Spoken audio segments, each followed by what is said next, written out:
We live in a world where the pace of technology is accelerating rapidly. And even though the world is changing so rapidly, our businesses are still using strategies and techniques used to run factory floors. Today I'm talking with Ben Ford from Commando Dev. We're going to talk about how strategies used in the military to tackle complex environments can be used to help software businesses tackle the complexity of the real world. Let's jump into the conversation.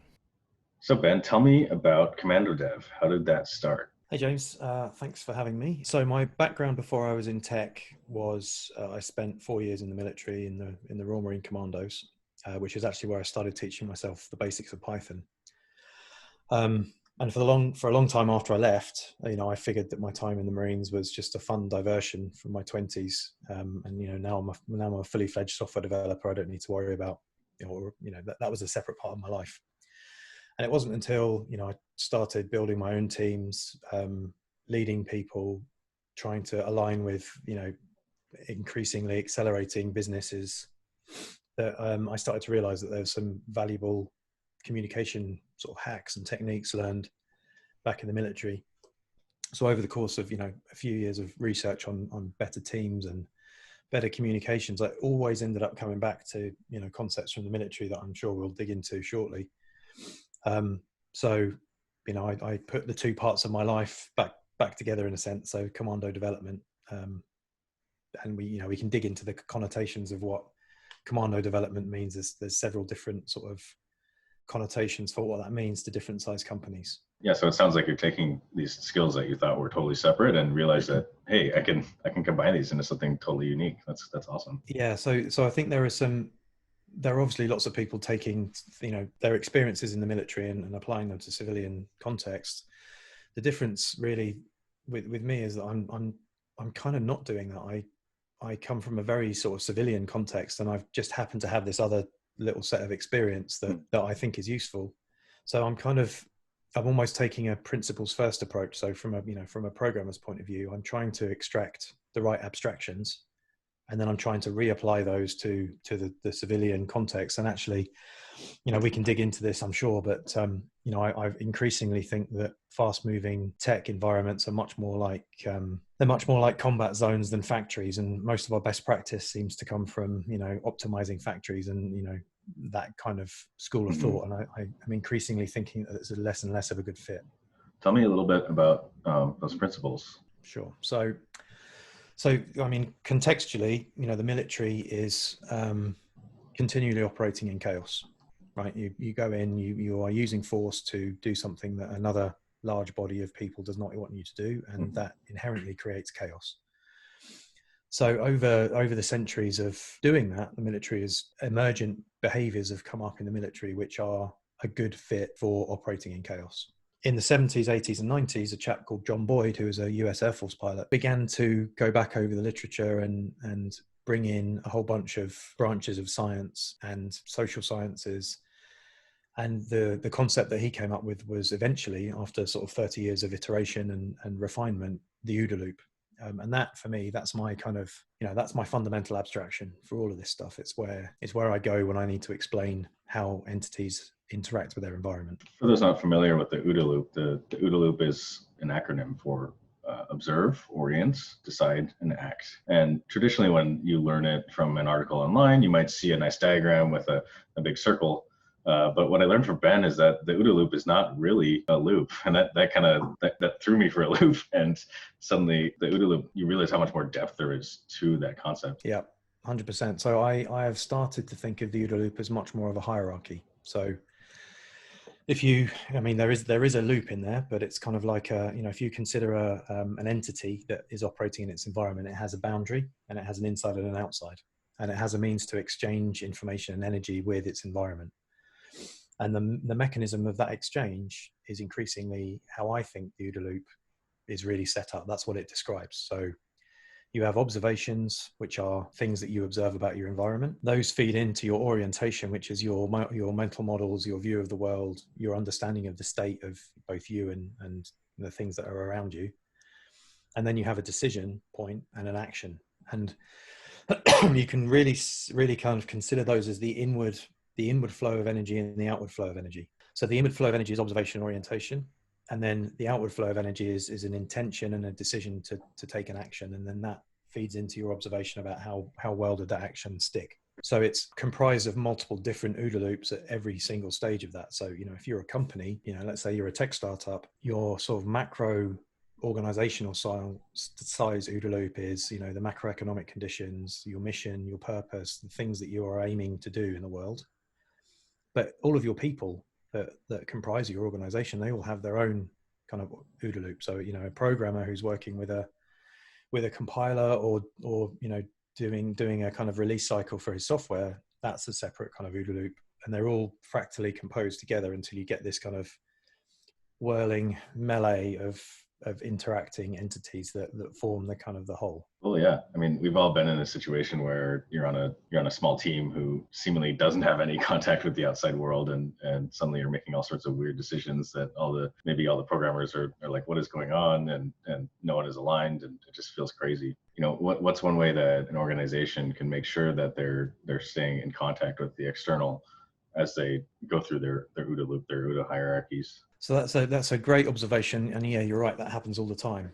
In fact, so the OODA loop obviously was born of combat, and what Boyd was a fighter pilot in the 1950s. He became an instructor at Top Gun, and when he was at Top Gun, he used to have a bet that he could beat anyone in 40 seconds, and he never lost apparently. So the legend goes, and his process of winning is what he calls getting inside the OODA loop. Now that's, if you've read anything about the OODA loop and you've read anything about one of these kind of surface level articles, that's commonly represented or explained as just going faster, right? You just tighten up your loop, you go faster than everyone else. But there's actually a lot more to it than that. What you want to do when you consider getting inside somebody's OODA loop, it's actually breaking their orientation. You're actually causing them to continually drift away from the reality. And the way you do that is I increasingly believe the way you do that is by walling off their observations and their actions, by forcing them to jump between orientation and decision. So you either overwhelm them with too many observations that they can't react to, or you just have them make decisions that they can't enact.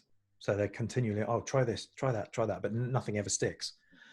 And if you think about a fast-moving tech company, that's actually sometimes what they do to themselves, right? They grow from a small single unit, say five to 8 people, where everyone's in contact and everyone knows what's going on because there's this kind of process of osmosis. But then what happens is they grow. There's more communication overhead between those people, but they're still anchored on the amount that they used to be able to deliver, or the speed with which they used to be able to react when they were a small team. Mm-hmm. So they continue to try and do that. They continue to take on too much stuff. They don't reorientate on prioritizing the highest things, and they try and do everything, which means that they end up basically, I've experienced this several times in tech companies. They end up really sub-optimizing their ability to deliver because they're continually doing this kind of bouncing back and forth of, working on too many things and never pushing anything through. Yeah. And that essentially is them building up entropy within their system. And it's a chaotic place to be, and it's really frustrating, which is one of the reasons why I want to do what I want to do, is to help get through that kind of friction. Yeah. So you're seeing all this friction in programming spaces, and what made you decide to take that information and turn it into a course? So it's really a couple of things, really. So one is the pace of change is definitely not getting any slower, right?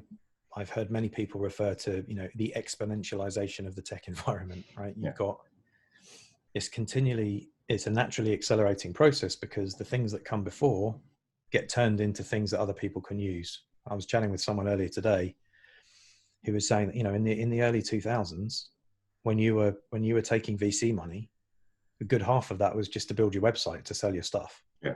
Right. That is a completely trivial. Like if you went to a VC now and said, "Hey, I need any money at all and more than a week to build a website," they would tell you to get the hell out of their office, rightly so.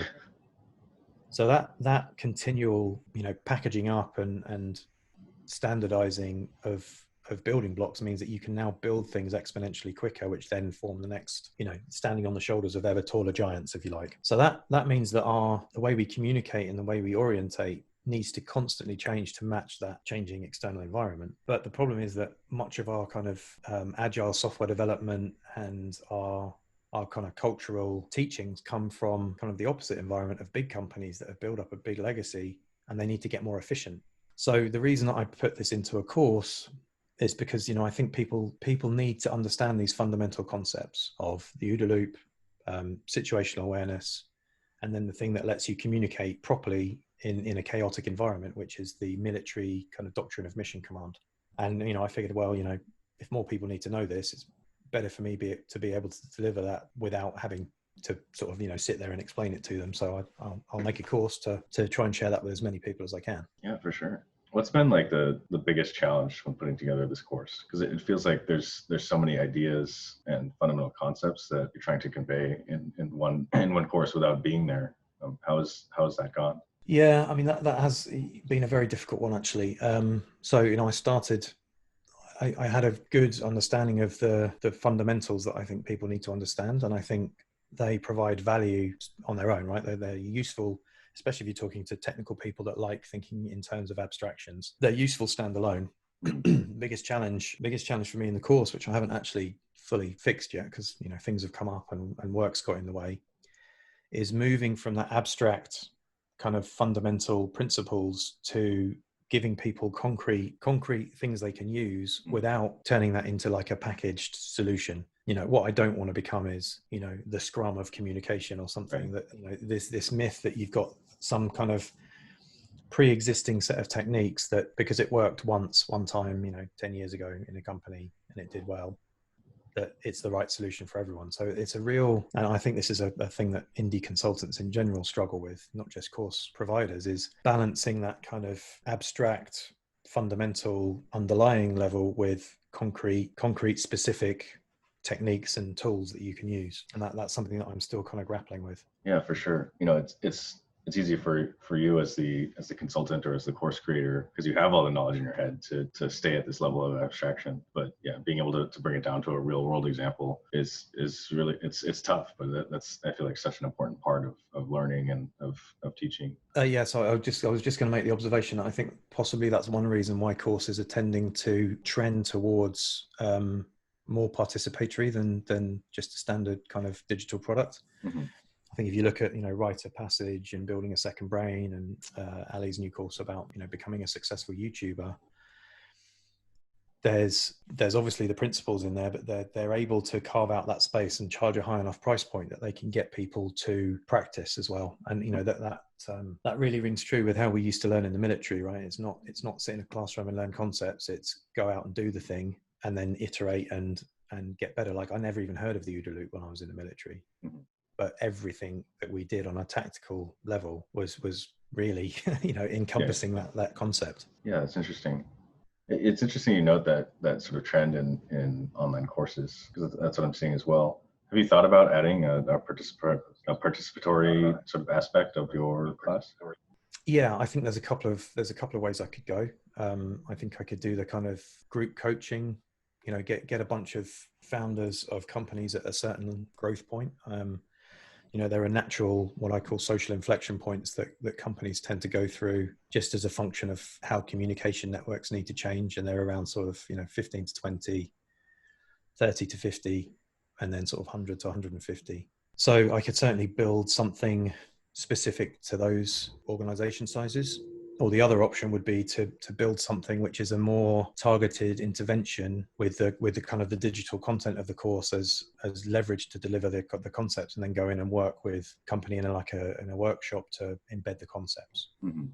So that's definitely something I want to get to at some point. Yeah.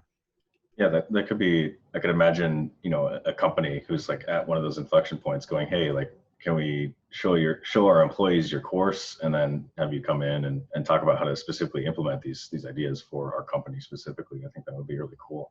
I mean, the other option, which I think, that there's probably multiple different options that are suitable for different folks, but I think for the sort of slightly bigger end of company on that scale, the sort of 80 plus, I think it actually would make sense for me to go in as more of a partner with people with different skills. Like, I think there's so many different things that need to change. I think I've heard, I can't remember who said it, but you know, you essentially need to rebuild how you do things multiple times along the journey of growth of a company.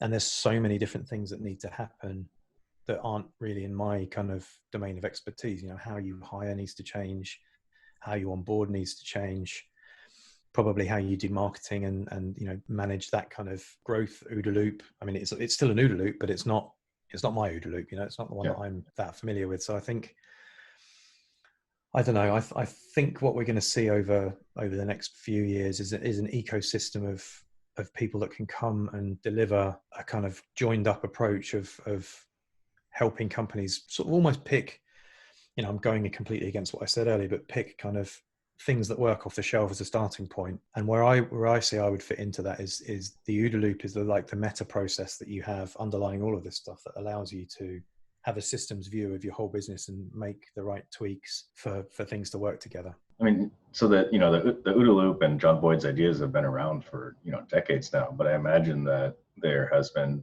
shifts in both military thinking and in management thinking. What kind of shifts have you seen there? Or lack thereof?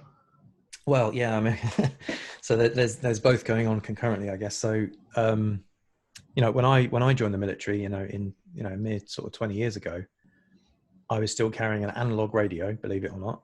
Yeah. My training was still fundamentally about fighting the Cold War.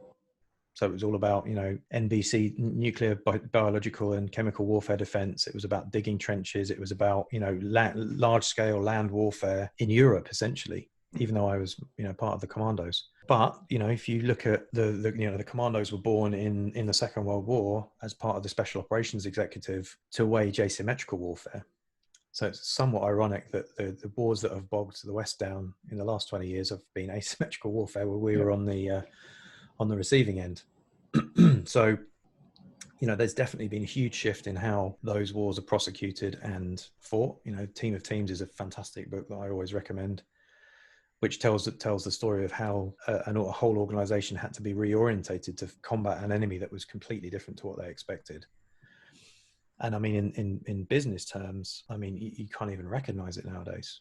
Like you know, to my point earlier, when I first moved into professional programming in, you know, the late like 2008 was when I became my first professional programmer. You were still in the days of, you know, renting or buying a server, finding space in a data center, setting up routers, all this kind of stuff that you had to do before you could even think about starting to write code and, you know, and deployment and all that stuff. And now, you know, now we're at the point where you don't even have to write code for a whole bunch of stuff in your business. Like the automation platforms that I've been using over the last couple of weeks, absolutely mind blowing what you can put together with those and not even have to have an expensive programmer writing code. So this kind of accelerating frontier of change means that, you know, niches are now more addressable. Companies that built something 10 years ago are now much more quickly vulnerable to newcomers who want to take a chunk out of their business. Legacy becomes legacy much more quickly. You know, and in the midst of this, we've still got several industries that haven't adopted that pace of change at all. So I can't see anything other than absolute carnage in the next few years or decades. Yeah, it's interesting. You know, technology changes so fast, and yet our sort of management solutions, like you said, a lot of them are just derived from working on a factory line. And even things that they claim to, you know, go through the OODA loop faster, like Agile. A lot of the Agile techniques and the things that are still around are, you know, they're a decade old. And in technology terms, that's ancient history, right? Yep. So it's crazy that, you know, we're still using these off the shelf cookie cutter techniques, you know, sort of blindly cargo culting them and hoping that they'll work as the company grows. It's sort of crazy that there aren't more people like you talking about these first principles ideas and learning how to apply them to business. Yeah, I think there's something underlying that I just want to pick up on. The reason I think that we're sort of semi stuck in the old ways is because with the increasing pace of change, people get busier. You know, people, you know, naturally feel like their hair's on fire in most startups. So the only thing that really gets people's attention is something that's simple, right? Something that's simple to explain The problem is that the inherent causes of the problems that we face are complexity. They are, an increasingly networked and connected world. And that really defies simple solutions. That means that you have to shift your focus from thinking about individuals and things, and you have to really expand your awareness to consider like second, third order effects. You have to consider the connections between things, and like that's a very different mental place to be than focusing 100% on delivering the thing that your software is, your software startup or your just general startup is there to do. So there's this tension of having to have focus on delivering what you're delivering, but then there's all this incidental complexity which is just getting worse and worse and becoming more and more of a problem, more and more quickly. And I think the companies that I think are successful, that I look up to in this space, people like Ryan Peterson at Flexport, the Ubers and Airbnbs of the world, the ones that are making platform plays now, they recognize that they're in this complexity, and somehow they're managing to apply simple principles to allow emergent behavior, and that requires a very, very different mindset. If you're a developer on a small team for a company that's suddenly found themselves growing, how would you go about making those shifts from within? Is that even possible? Yeah, I think it is. Like there's the concept that I learned from the guys at Red Team Thinking. Red Team Thinking we could maybe talk about another time, but the advice that they have to people in that context is that no matter how chaotic things are, no matter how crazy things are, there's always a locus of control that you have, right? There's always, and they call it my 5%. If you're a software developer, it depends. I mean, very much obviously very contextual, but if your problem is delivery, like if your problem is that you've picked up too much tech debt, and you can't deliver anymore, then the solution to that is to is to identify the highest priority thing to fix and start to fix that. Yeah. And you might need to get some buy-in from people, and you might need to get some top cover, and you might need to be persuasive and argue with the business that, and the separation between tech and the business is another thing we could get into perhaps. But if you are in that kind of separate camp, then you have to make the argument to the business that if you keep doing what you've always done, you'll get what you've always got, and it's getting worse. Because tech debt's like culture debt, right? It just doesn't go away on its own. It has to have some sustained attention to deal with. And the other thing that I would suggest to not just developers but also leaders is to give people the gift of context. Right, our agile software mindset is that the backlog is created by people that aren't doing the work sometimes in less than ideal cases, and then this kind of phrase of "you're not going to need it" is encouraging people to just kind of focus on the thing that's in front of them. And that doesn't work in complex environments where you have to make trade-offs. So you have to give, I would say, if I had a choice between like the agile methodology or something like Shape Up from Basecamp, I think the Basecamp methodology is a far, far better choice for dealing with complex circumstances where you have to make trade-offs, because it gives people context, the context within which a bet is being made, and the boundaries within which decision making can be sort of pushed down. And that's exactly what you need to operate in complex circumstances, exactly how the military does it. Context is key. The big difference there is that whoever's doing the shaping is passing the context to the developers, so they understand what the point of what they're working on is, right? Yeah, exactly. And also the shaping is bounded. It's not trying to figure out everything up front. I think it takes a lot of experience. And I think, having spoken to, I did a call with another ex-Royal Marine friend of mine who is now head of product, and they use Shape Up, and it will take you probably 2 or 3 iterations of that to get that heuristic of shaped enough to be the right constraints without being overwhelming or prescriptive. Because developers are at least as important in the evolution of a product or an ecosystem as anyone else. In fact, more so, because they understand the tooling, right? They understand what's possible. Yeah, earlier you touched on this separation of business and tech in a lot of companies. Can you say more to that? Yeah, so I think I'll actually, this is a new line of thinking I've been pursuing in the last couple of weeks. I'm going to sort of ask you to push back on it a little bit. Yeah, let's hear it. So I think that a team that's aiming to deliver an MVP, is probably fairly small. The MVP is very focused, and the focus is on proving out that MVP to the extent of all else. So, you'll likely rack up a bit of tech debt. You'll likely cut some corners, and you'll likely, just do the easiest thing that works. But that's the kind of the right heuristics to apply at that stage. Yeah. The next sort of stage of evolution from that sort of early stage teams up to sort of 50 odd people is about putting the rest of the loops in place around the business that need to happen. So that's, hiring, that's partnerships, that's marketing, that's sales, and it's product and getting an engineering team up and running that can deliver, right? And I think the pressure at that point is that it's more efficient, and this is, it's a critical kind of survival piece to get there, right? You have to get a fully working system up and running. It's more efficient at that stage to allow those things to become silos, right? Marketing can just go off and, figure out how to build the growth loop, and customer success can figure out how to build that relationship with customers. And the development team can figure out how to get their CI/CD set up, and their delivery and all of these things. And that sort of naturally creates silos. And then you end up with going into this kind of 50 to however big that company gets. And it's at that point where you need to create systems, and those systems need to cross the boundaries of the silos. And it's that point that it's the efficiency of the whole system that now starts to matter a lot more than the efficiency or the creation of the individual pieces of that ecosystem.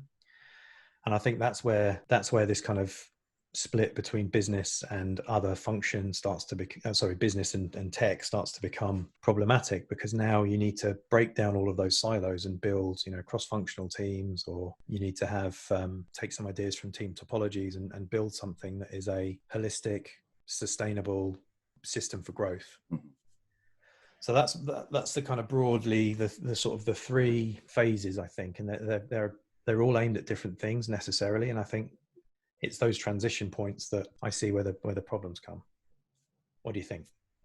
Yeah, so I mean, it's definitely those transition points that are the difficult part for a business. And then, like you said, it's like, okay, so you're going from this tiny team to something like 50 people. You need to do that siloing, otherwise people are going to get overwhelmed and you're not going to be able to ship. I'm wondering, this is totally pie in the sky, but I'm wondering if there's a process where a company could go through from that small team to that, that larger systems network without siloing. Because I think the biggest danger is this siloing will want to stay siloed, because, it's very hard to implement these interlinking systems. Yeah, so that's actually a really good thing to noodle on a bit.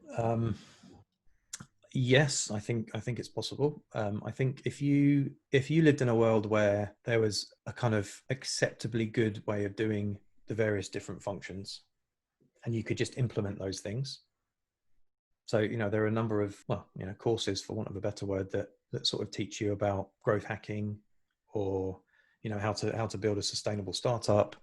There's the Great CEO Within. There's Traction by Gino Wickman. There's a whole bunch of best practices. Are really the wrong phrase here. It's kind of guidelines, right? It's like basic building blocks that aren't necessarily the best way to do it, but they're good enough for a small company. Yeah. They're a good starting point. Yeah. So I think if you were pretty ruthless about getting to good enough in those areas, that might free up enough of your bandwidth to ensure that the links are still happening.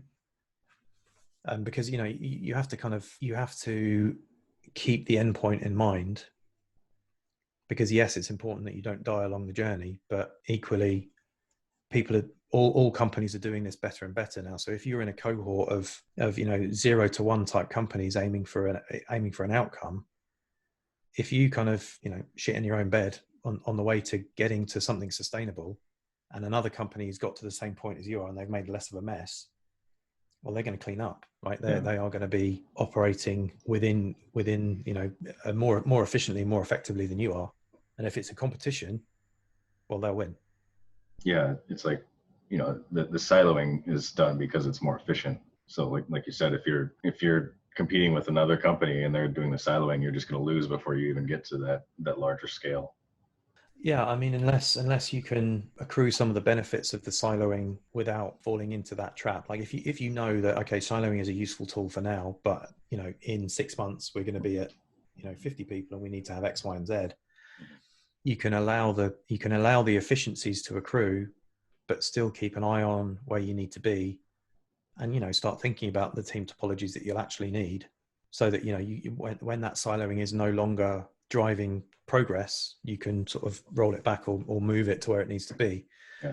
But that's obviously a lot easier than waiting until it's causing pain. Yeah. So if you have this mission plan where everyone is on board with, hey, we're siloing for now, but in 6 months or maybe a year, we're going to be changing that up again, and everyone understands what's going on, you can avoid that situation where everyone is siloed and they don't want to unsilo, right? Yeah. And Yeah. you could also avoid the overhead of every other meeting being about the pain of siloing. Because, you know, I've the Groundhog Day meeting in any kind of tech startup is, oh, what about our culture? What about the way we do things? And, Yeah. you know, when half of every single meeting is about the friction that you're experiencing because you don't have this kind of story or context about where it is you're going, I mean, you're just wasting a load of time, right? If it's like, yeah, we know it's painful, but, you know, we know it's going to be like this. We knew it was going to be like this. We planned for this. We just need to get through this period until we're X or Y, or we've achieved the outcome, and then we'll, you know, park it for now and just sort of suck it up. I think that both acknowledges the dysfunction, which there's always going to be in a startup. You're never going to have everything perfect. Yeah. But it recognizes that there are, you know, bigger priorities right now that need to be focused on. That leads us to your third principle, which is this mission command, right? Mm-hmm. How does a company maintain that unified mission so that everyone knows what direction they're heading? So just to sort of explain what mission command is. So mission command is what we've come to call in the West the kind of the blitzkrieg tactics that the German military came up with in the Second World War. And there are sort of three fundamental kind of building blocks in my view. I'm not the expert on mission command. If you want to become an expert on mission command, there's a chap called Don Vandergriff who was so passionate about learning this stuff that he actually taught himself German to go and like read the original German literature. And he's written a book called Adopting Mission Command. That being said, in the tech context, so there are sort of three kind of overlapping building blocks in my view. And the aim of implementing something like mission command is to have intuition and fluency in your operations. So in the full OODA Loop diagram, there are two very, very important lines, which are called implicit guidance and control. And those are essentially lines of intuition that you know your material so well that you skip over decision and you just fluidly do the next action. So, you know, you're jumping straight from observation to action because you have this intuition built up. It skips through orientation, but, you know, if we think of the hierarchy idea with orientation in the middle, things that you're familiar with are kind of like and you've got something that can go right into the gravity well and back out, or it's something that just skips off and just deflects a little bit.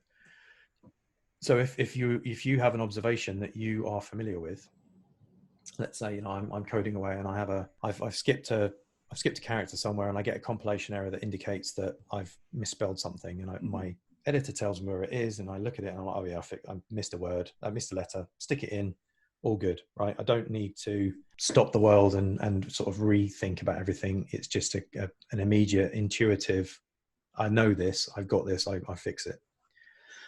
You know, counter that with something that's like, you know, you're using a new library, you've never seen it, you've never used it before, you don't know the API.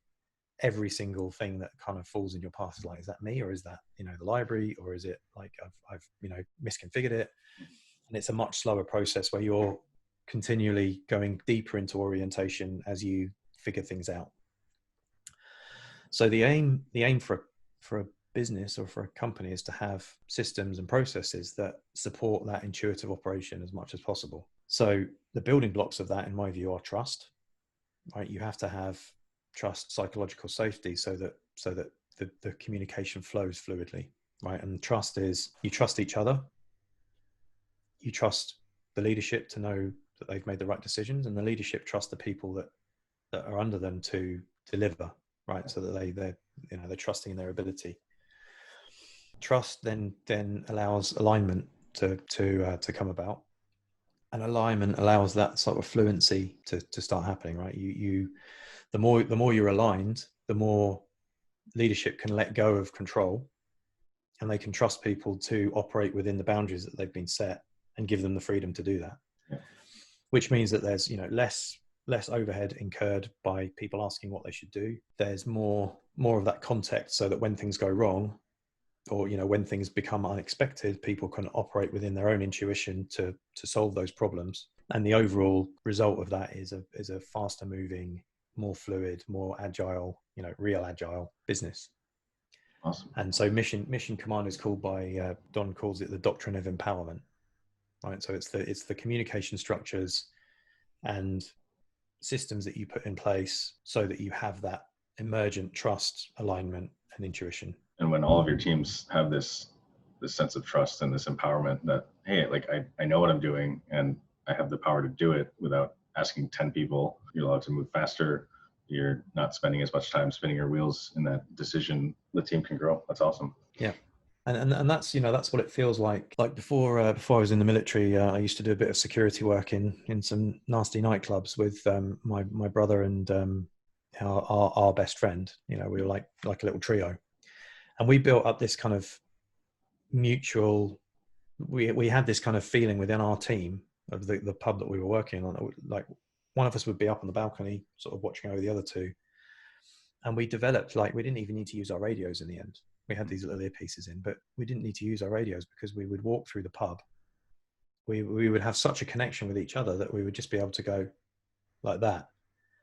And that small nod, we had enough shared context and enough kind of knowledge of that environment and familiarity that nod was enough for the other two to know, oh yeah, he's talking about that guy over there with a tattoo on his neck who's being an idiot, who's about to who's going to need to be thrown out soon. Yeah. And it's that kind of, that's what you're aiming for. That's kind of group flow, which is, one step beyond individual flow. Yeah. That kind of group flow is so incredible, and it's such a human thing and something that I feel very few people have access to nowadays. Yeah. And it's a real shame. We talk about procrastination a lot and about productivity, and so much of it is because we don't have the systems in place to enable this kind of group flow. And if we did, you wouldn't have to worry about which task manager is better than the other. It would just be, a head nod to your coworker, or, maybe a short Slack message. But it's a shame that we spend so much time thinking about these different tools instead of thinking about how can we enable this group flow to emerge. Yeah. And that's exactly the right word. It is emergent, right? And it's not something that you can cause to emerge just by thinking about people, individuals. I mean, it's really about the system. And, there's this kind of, I don't know, very prevalent and quite peculiar kind of Western proclivity with thinking about individuals and being very kind of individual oriented, when actually all of the good things that come out of a team are all about the interaction between the people. Right? Yeah, obviously individual skill is important. You can't just take somebody and plonk them down if they don't know what they're doing. But that kind of empowerment and force multiplication is really all about the system. It's not about the individuals.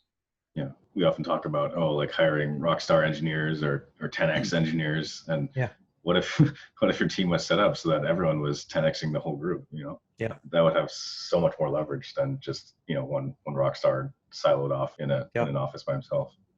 Yeah, 100%. And actually, in order to have that kind of group cohesion, you actually need a mix of different people. Yeah. Right. So actually, spending all of your time focusing on hiring a bunch of individual 10x engineers, it's like spending millions of pounds in soccer in the UK. Not that I'm a fan of soccer, but it's a good analogy. Spending millions and millions of pounds on individual players and never training them together. And then you have the kind of the story of Moneyball. I think it was Moneyball, right? The story about the guy who took a really algorithmic view of basketball. And he bought loads of really cheap players. He just put them in the right system. Yeah. And I think that's we are very, very over-indexed, especially in the tech industry, on smart individuals are what we need. And actually, really, what we need much more of is better teams, better systems. Yeah, I totally agree. I've seen very, very smart individuals who just can't contribute because the team dynamics are so messed up. It's really a shame. Yeah. And sometimes, like, another lesson from red team thinking, sometimes you'll have a junior member of a team that if the psychological safety is there, they'll spot the thing that the senior guys have missed because they're new, right? The guys are just like, oh yeah, well, I know this back of my hand. And the junior person might be coming in with a different set of experience and a different set of perceptual filters. And they'll say, oh yeah, but what about that? And if the culture is for the juniors to say, shut up, Padawan, I'm the guy. Well, A, they'll stop bothering. Yeah. And B, you'll miss this kind of dynamic. Yeah, for sure. That psychological safety is so huge. I found in online courses as well. If you have a big group and they're all talking, but you don't have that psychological safety, people aren't going to learn as fast. People aren't going to ask questions because they think, oh, maybe I'll be seen as stupid if I ask that question. And you see this in companies that are too siloed off as well. It's like the sales might have a good point about the direction that your programmers are going, but if they don't feel safe to raise those concerns because there's all this political infighting, you can't operate efficiently. You're going to miss something huge. Yeah, that was one of the biggest takeaways for me from General McChrystal's book, Team of Teams. Right, you've got there's this perception that the military is all about kind of top-down control, and you just tell people to do it and they go and do it because they've been trained, and all this stuff. And actually, like towards the middle of the book, or maybe it might have been in the follow-up book, I can't remember, but the authors made the really strong point that, look, we had to continually tell people it was okay to try stuff and fail, because even almost especially in the military with this very hierarchical kind of thing, being told that it's okay to have a differing opinion is you have to tell people that they're safe to do that. And that's hardened, hairy ass special forces operators, right? If they need psychological safety, pretty much fair to say that everyone does. For sure. Cool. Well, we're coming up on the end of the hour here. I want to be cognizant of time. Where can people find you and your course? So I'm Commando Dev pretty much everywhere. So I'm at Commando Dev on Twitter. My website is commando.dev. My course lives at, the course is called Communicate to Operate. It's pinned in my Twitter profile.